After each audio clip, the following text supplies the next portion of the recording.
Hello, how are you doing? Get your API Bodyguard in AWS Cloud. Can you actually have a bodyguard for your APIs? The answer is yes, and it's called API Gateway. Amazon API Gateway makes it easy for builders to create, publish, maintain, monitor, and secure APIs in AWS Cloud. In this video, I'll show you how to set up a simple REST API that integrates with AWS Lambda, and toward the end of the video, I'll share key capabilities of API Gateway that allow you to secure your API so that it can be your API bodyguard in the cloud. Okay, so let's get started. I'm going to quickly provide an overview of what I'm going to cover in this video. First, I'll show you a diagram of our system. After that, I'll create a Lambda function and follow with the configuration of a REST endpoint that forwards requests to the Lambda. Next, using Postman, a popular API testing tool, I will access my simple REST endpoint and test the system. Lastly, I'll summarize the key points you should take away from this video. Okay, so let's get into it. The system I'm building will incorporate Amazon API Gateway, AWS Lambda, and Amazon CloudWatch. I will create and publish a REST API, which will be implemented on the server side with an AWS Lambda. I'll use Postman, a popular API testing tool, to run both GET and POST requests against the REST endpoint. I'll then confirm the system worked as designed by viewing logs in Amazon CloudWatch. Now, in AWS Console, I navigate over to the Lambda homepage. I click on the Manage Functions button. In the Lambda function summary page, I click the Create Function button. I select the Author from Scratch option. I enter in the Lambda function name. I select Python 3.8 as a language runtime. I use all the other default options, and then I click Create Function. I get my Lambda function with boilerplate code. Now, I'm going to quickly paste in my Lambda function Python code. The entry point to this Lambda function is the Lambda handler function. All the print statements are written to the CloudWatch logs. I'll use these statements to help confirm the Lambda function worked as designed. The event object, which is passed in as an input parameter to the Lambda handler, contains important HTTP request information. I can determine the HTTP method by pulling it from the attribute appropriately named HTTP method in the event object. If the method has a value of GET, I will call the handle get request function. The handle get request function prints a log message and it extracts the HTTP query parameter named user key. Remember, HTTP GET requests pass input parameters to the URL, and these are referred to as query parameters. If the method has a value of POST, I will call the handle post request function. The handle post request function prints a log message and it extracts the HTTP body input parameters user key and chat question. Remember, unlike the HTTP GET request, the HTTP POST requests don't pass their input parameters through the URL, but instead is part of the HTTP request body itself. Okay, so now I've implemented the Lambda function. So now let's go create the API Gateway REST API. I navigate to the Amazon API Gateway homepage. I scroll down to the third API type. Now I click the Build button under REST API. I select the new API option. I enter in the API name. I give the API a simple description. I have an API endpoint type as regional, and I click Create API button. Now I have an API. The next step is to create a resource. What is a REST API resource? In REST API design, resources are equivalent to entities in your system design. For example, if you're building a chat application, entities might be users or chats. If your application is built for keeping track of your sports team, your entities might be teams or players, for example. There are plenty of online discussions on REST API design. I would definitely recommend researching this if you're interested. In the interest of time, I'm going to keep going. So now I click Create Resource button. Now I enter the resource name. In my system, I'm building a simple API endpoint to support chat, so I create a resource named Chat. I click the Create Resource button. Okay, now with my chat resource defined, I need to define some methods. I click on the chat resource link so I can define my first method. What are methods in REST API design? A minute ago, I talked about REST API resources as entities in your system. Think of resources as nouns. For example, chat, user, book, author are all examples of things or entities or nouns in your system. In REST API design, think of methods as verbs. These are the actions you take on your nouns or your resources in your system. Some common methods are get, post, put, and delete. Get methods are used to read or query resources from the back end. Post or put methods are used for inserting or updating resources on your backend system. The delete method is used for deleting resource in your backend system.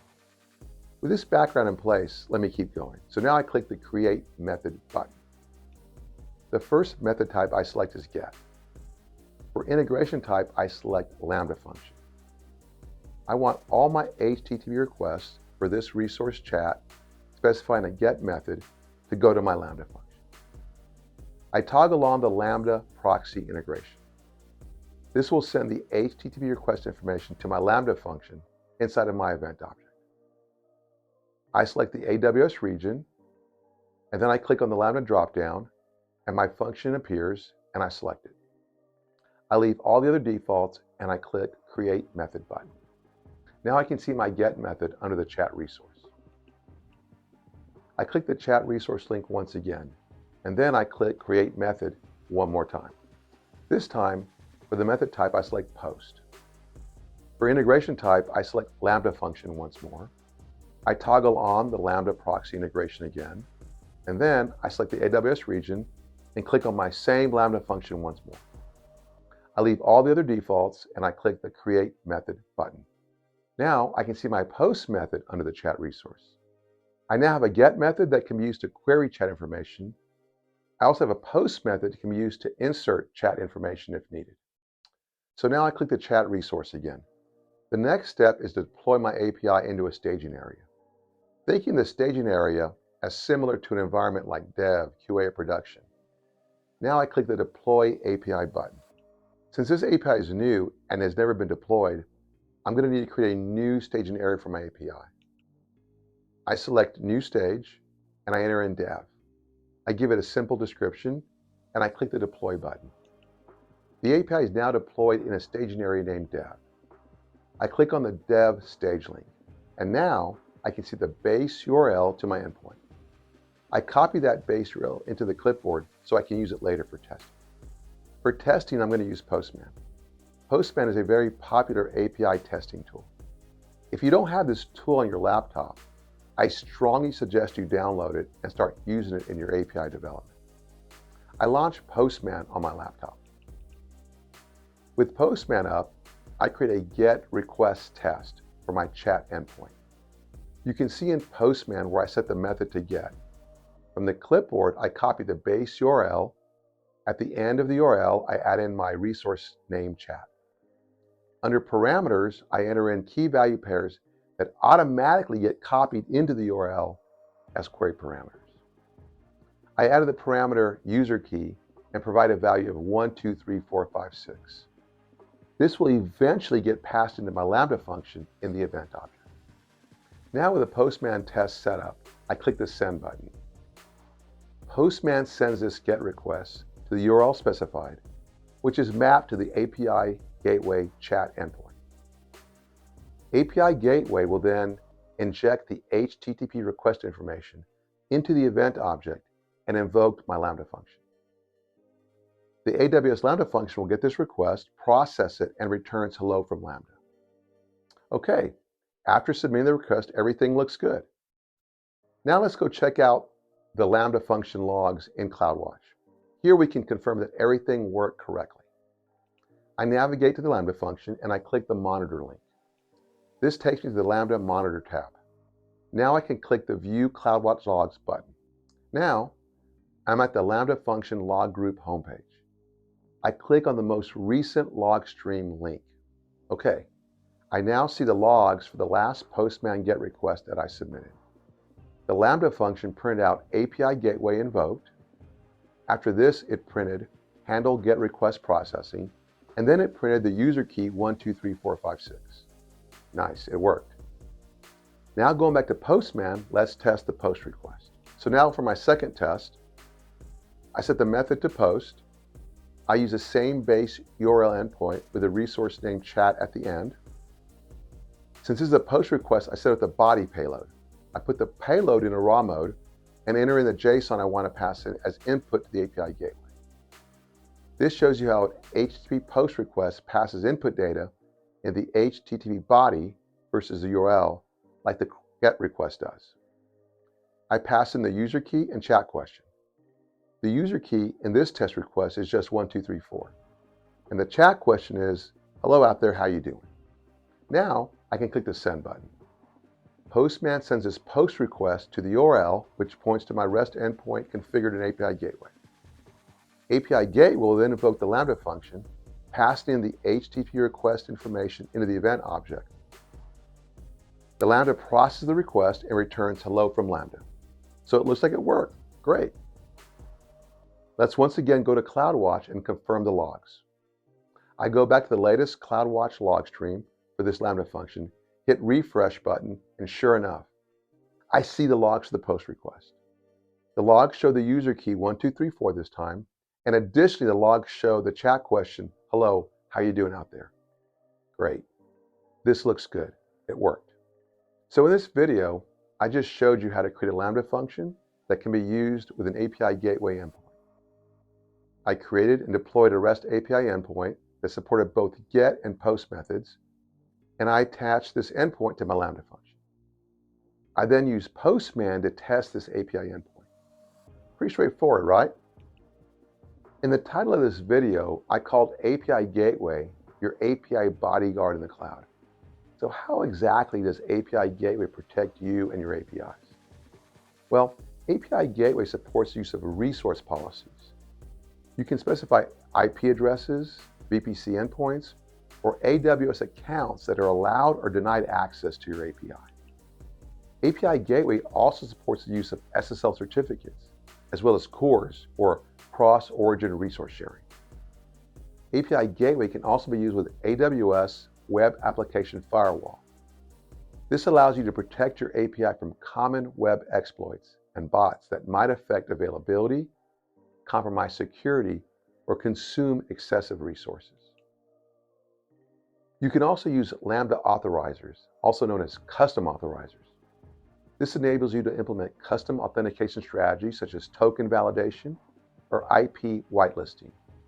And as you would expect, API Gateway integrates with AWS Identity and Access Management, also known as IAM, enabling you to define fine-grained access control policies for your API operations. Additionally, you can use Amazon Cognito user pools to add users sign up and sign in to your API Gateway APIs. API Gateway also provides throttling at multiple levels, including global or per client levels, helping protect your backend system from traffic spikes or denial of service attacks. Okay, that's a lot, but you can see that API Gateway can be your API bodyguard in the cloud. So in summary, API Gateway is a powerful service for creating, publishing, maintaining, monitoring, and securing your APIs in AWS Cloud. API Gateway allows you to create different styles of web endpoints, including the industry standard REST APIs. REST API design is used extensively for web front ends and microservices. I created a simple REST endpoint by defining a resource named chat and defining support for GET and POST method types. Using AWS Lambda behind API Gateway is a perfect use case for Lambda. In my example, the Lambda function handled both the GET and POST REST endpoint calls. But nothing would be stopping you from creating one Lambda function for the GET method and a second Lambda function for the POST method.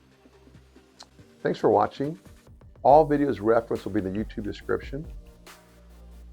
I invite you to watch other videos on my channel.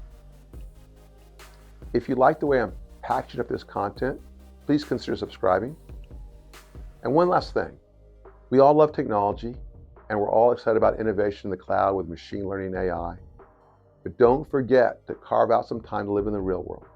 Go outside, go swimming, go hiking, go climbing, go surfing. Get out and move your body. And if you do, let me know in the comments. I want to hear about it. And with that, have a great day. Thanks.